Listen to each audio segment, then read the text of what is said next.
What's up, y'all? This is Beasley coming y'all with a little something.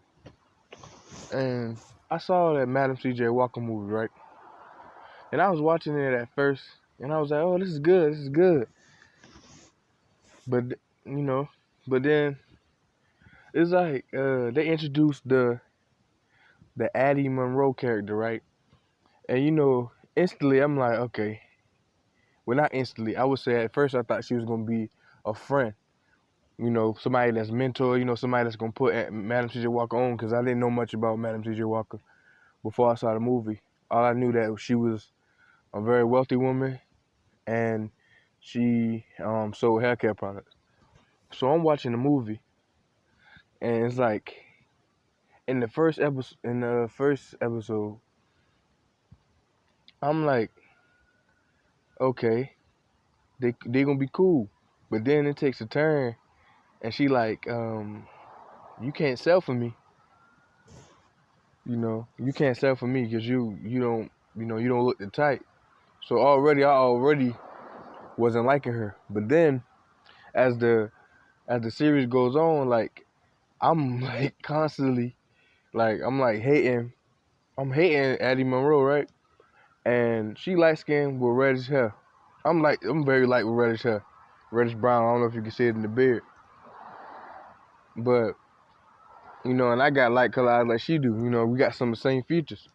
And I'm hating Addie Monroe the whole time. I'm hating her. And like I didn't notice that till a little after I stopped watching it. I was like, I'm low key. I was like, this y'all low key got me hating me. Like they they were so good at making her the villain and making me feel something towards her. Like I'm light skinned, and I'm in my head. I'm like, man, fuck that light skinned female. You know what I'm saying? Like um, I'm thinking that. I'm like, damn. Like the directors and producers and everything, they did a good job at that. Um, you know, Octavia Spencer, one of my favorite female actors, man. She really good. I liked her ever since I saw her on Coach Carter. She had a small part in Coach Carter, but I liked her in Coach Carter, and I liked her in The Help. That's when I really started liking her. But she did good. Like Tiffany Haddish. Tiffany Haddish was all right. I'm not the biggest Tiffany Haddish fan, but it just seemed like they could have cast somebody better than Tiffany Haddish. Tiffany Haddish, it just seemed like she didn't fit. You know, it just seemed like she's not much of an actress. She's more of just a comedian. So she doesn't have much versatility when it comes to acting. She doesn't have much range when it comes to acting. But the story seemed good, and what got me mad also was why in every it seemed like every movie that's set in the past and it's about a black woman that did good, or it ain't even gotta be a real story, just even a fiction story. But every movie the black man cheat. It's almost like every movie the black man cheat. Like I just noticed, like I was like even like I had to pause it for a second. I almost turned it off because I'm like, I can't watch this shit. I can't watch him get caught cheating and shit. It's like I done seen it so many times in movies where the black man get caught cheating. It's like, why did that have to be in the movie? Did that have to be in the movie to tell a story? Was that super important to tell a story? I don't think it was. But if somebody could comment and explain that to me and give me a good reason for it, then I'll take that. I'll take that if you could give me a good reason. But I don't see why that had to be in it. Also, the wardrobe was good. It looked good. I like how they threw some modern music. Like it threw me off guard because I'm used to the movie set in the past. They got the music of the time, but this music, it had some modern day music in it. I thought that was very interesting. I don't know if movies do that a lot. I don't know. When I think about it, I'm not sure if movies do that all the time, but I think that was cool. But another thing that made me mad after when I saw it and then I researched her afterwards because I wanted to know more about the people that was in the movie, and it was a lot of historical inaccuracies in the movie. One, they didn't really go into depth on her relationship with Booker T. Washington. At first, like in real life, he denied her, but then, they had a relationship. They worked together, opened up in a YMCA.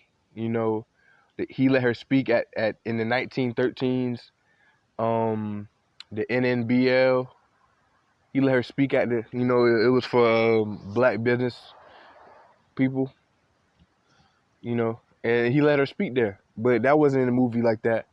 I like that they put the Jack Johnson win in there because it showed a great win for black people, but it also showed a great loss, being that a lot of black people were killed just because Jack Johnson he won and he was the heavyweight championship. I like that they put that in there. But it was a lot of historical inaccuracies as for like Addie Monroe, the real person's name, Annie Malone. That's not an historical inaccuracy, but they made it seem like Annie Malone didn't want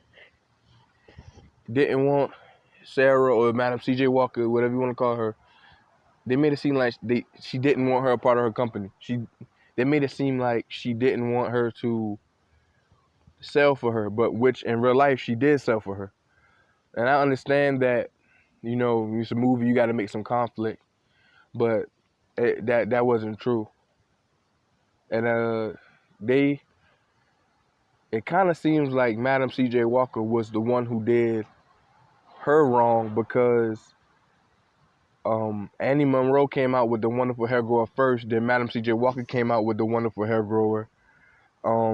Annie Malone had a beauty school. I'm not sure. They don't really say if Madam C.J. Walker attended the beauty school, but it's possibility that she attended the beauty school and actually learned from him. I'm not sure, but if she did, that's real messed up.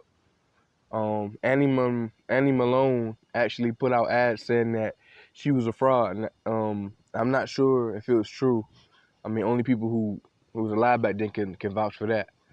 But that was an historical inaccuracy. They portrayed Tiffany Haddish's character, A'Lelia Walker. They made her gay. And I didn't think that had anything to do with the story. Why they had to say she was gay? It turns out there's no data and there's no fact to say she was even gay. Like they had after she divorced her husband, they act like she just ran off and became a lesbian, but